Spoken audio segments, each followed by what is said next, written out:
विश्व malaria report 2024। अभी हाल ही में WHO यानी कि विश्व स्वास्थ्य संगठन ने अपनी विश्व मलेरिया रिपोर्ट 2024 में भारत की उल्लेखनीय प्रगति पर प्रकाश डाला है। और आप देखिए, भारत में वर्ष 2017 और 2023 के बीच मलेरिया के मामलों और उससे संबंधित मौतों में उल्लेखनीय कमी आई है, जो एक बड़ी उपलब्धि है। भारत का लक्ष्य वर्ष 2030 तक मलेरिया मुक्त स्थिति प्राप्त करना है। और इस तरह की कोई रिपोर्ट आती है तो उसके बारे में एक सामान्य जानकारी आप लोग जरूर रखा करिएगा। आपके एग्जाम में क्वेश्चंस जरूर पूछे जाते हैं, चाहे आप लोग स्टेट पीसीएस एग्जाम की तैयारी कर रहे हो, किसी वनडे एग्जाम की तैयारी कर रहे हो, या सिविल सर्विस एग्जाम की तैयारी कर रहे हो। मैं इसलिए तो कहता हूँ, आप लोग जिस भी एग्जाम की तैयारी कर रहे हो उसका सिलेबस पैटर्न, पुराने क्वेश्चंस पेपर उठा के जरूर देखा करिएगा। WHO की बात करें तो वर्ल्ड हेल्थ ऑर्गेनाइजेशन की बात हो रही है। 7 अप्रैल 1948 में इसकी स्थापना हुई थी। जेनेवा स्विट्जरलैंड में इसका हेडक्वार्टर देखने को मिलेगा। 7 अप्रैल को आप लोग विश्व स्वास्थ्य दिवस मनाते हैं। तो मलेरिया क्या होता है इसके बारे में हम लोग बात करेंगे, और रिपोर्ट के क्या निष्कर्ष हैं उन्हें भी हम लोग जानेंगे। मलेरिया पर अंकुश लगाने के लिए सरकारी पहल क्या है हमारी तरफ से, उन्हें भी हम लोग जान लेते हैं। तो मलेरिया प्लाज्मोडियम परजीवी के कारण होने वाला एक जानलेवा रोग है, जो संक्रमित मादा एनोफिलीज मच्छरों के काटने से फैलता है।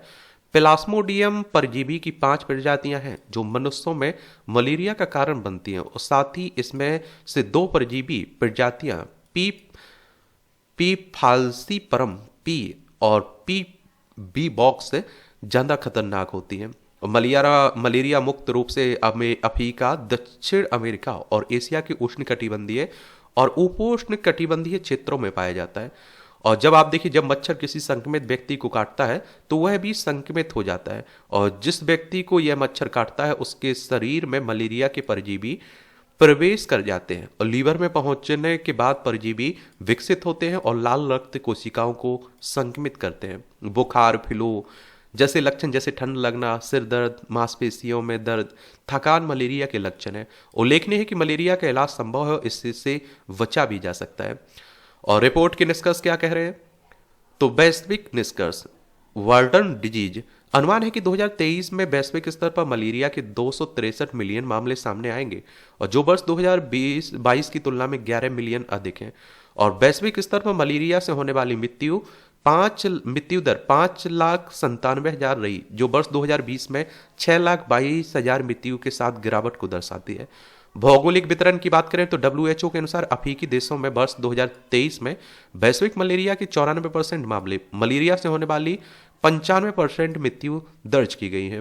और 5 देश, नाइजीरिया 26%, कांगो को लोकतांत्रिक गणराज्य 13%, युगांडा 5%, इथोपिया 4%, मोजाम्बिक 4% वैश्विक मलेरिया के लगभग 52% मामलों के लिए जिम्मेदार हैं। वर्ष 2015 में अब तक 9 देशों को मलेरिया मुक्त प्रमाणित किया जा चुका है, और जिसमें वर्ष 2024 में मिस्र भी शामिल है। इसमें हस्तक्षेप का प्रभाव, 2 मलेरिया टीकों RTS-S और R21 यानी कि R21 के शुरू होने से स्थानीय क्षेत्रों में टीकाकरण कवरेज में उल्लेखनीय वृद्धि हुई है। और भारत विशिष्ट निष्कर्ष इसमें, तो आप देखिए, ऐतिहासिक परिवर्तन, स्वतंत्रता के समय भारत में प्रति वर्ष मलेरिया के 7.5 करोड़ मामले सामने आते थे, और जिनमें से आप देखते हैं कि 8 लाख लोगों की मृत्यु हो जाती थी, और जिससे सार्वजनिक स्वास्थ्य के लिए गंभीर चुनौती उत्पन्न हो गई थी। लगातार प्रयासों से मामलों में 97% से अधिक की कमी आई है, और जिससे वार्षिक आधार पर 2 मिलियन तक कम हो गए हैं, और जबकि वर्ष 2023 तक मृत्यु दर घटकर मात्र 83 रह गई है। नवीनतम उपलब्धियां 2017 से 2024, ये आप देखते हैं कि वर्ष 2015 से 2023 तक मलेरिया के मामले 11,69,261 से घटकर आप देखेंगे कि 2,27,564 हो गए। मृत्यु दर 384 से घटकर 83 हो गई है, जो 80% की कमी को दर्शाती है। और वार्षिक रक्त परीक्षण दर 9.58 वर्ष 2015 से बढ़कर 11.62 वर्ष 2023 में हो गई, जिससे शीघ्र पहचान और हस्तक्षेप सुनिश्चित हुआ है। वर्ष 2024 में आप देखिए, विश्व स्वास्थ्य संगठन के high burden to high impact समूह ने से बाहर निकल गया, जो एक महत्वपूर्ण मील का पत्थर होगा। HB1 क्या HBH1 यानी कि आप देखिए, high burden to high impact समूह वैश्विक मलेरिया प्रतिक्रिया पर एक देश नेतृत्व वाला दृष्टिकोण है। ये वर्डन डिजीज में कमी। हाई वर्डन वाले राज्यों की संख्या 10 से घटकर 2 हो गई है। मिजोरम त्रिपुरा रह गए हैं। उड़ीसा, छत्तीसगढ़, झारखंड, मेघालय में मीडियम बर्डन की स्थिति उत्पन्न हो गई है। अंडमान निकोबार द्वीप समूह, मध्य प्रदेश, अरुणाचल प्रदेश, दादरा और नगर हवेली लो बर्डन में चले गए। लद्दाख, लक्षद्वीप और पुडुचेरी ने शून्य स्थिति हासिल कर ली है तथा वे उपराष्ट्रीय मलेरिया उन्मूलन सत्यापन के लिए पात्र है। मलेरिया पर अंकुश लगाने के लिए सरकारी पहल क्या है? तो मलेरिया उन्मूलन के लिए राष्ट्रीय रूपरेखा 2026 से 30, राष्ट्रीय वेक्टर जनित रोग नियंत्रण कार्यक्रम, रोकथाम और नियंत्रण उपायों के माध्यम से मलेरिया सहित विभिन्न वेक्टर जनित रोगों का समाधान करता है। राष्ट्रीय मलेरिया नियंत्रण कार्यक्रम मलेरिया के गंभीर प्रभाव से निपटने के लिए वर्ष 1953 में शुरू किया गया था। यह 3 मुख्य गतिविधियों पर ध्यान केंद्रित करता है: डीडीटी के साथ कीटनाशक अवशिष्ट छिड़काव, मामले की निगरानी निरीक्षण और रोगी उपचार।